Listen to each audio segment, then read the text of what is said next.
Ce qu'on a en France, c'est qu'on a très peu d'investisseurs naturels en actions et qu'on va en avoir encore moins du fait des nouvelles règles, BAL 3, solvabilité 2, qui fait que banquiers et assureurs, pratiquement, n'ont plus la possibilité de détenir des actions.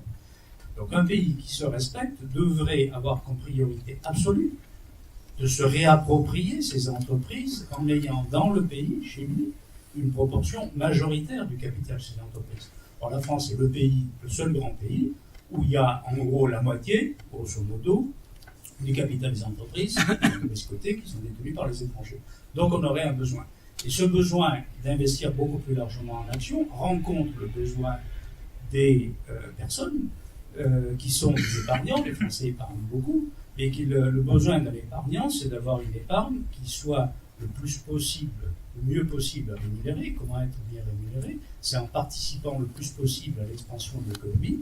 Et le moyen, c'est d'être indexé sur l'économie réelle. Ce moyen, c'est les actions. Sur la longue durée. Sur le court terme, on est parfaitement d'accord, le marché fluctue, ne remplit pas cette fonction. Quand on voit que la tâche sacrée, c'est le livret A, qui est un produit à vue, c'est une aberration complète.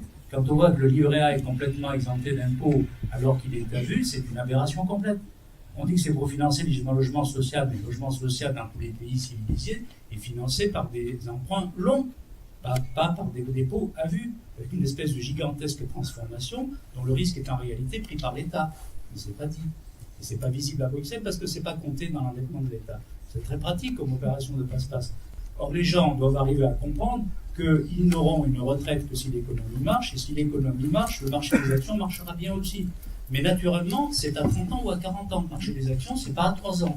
D'où l'intérêt d'avoir des fonds de pension, non pas pour remplacer la retraite par répartition, mais pour satisfaire le besoin de complément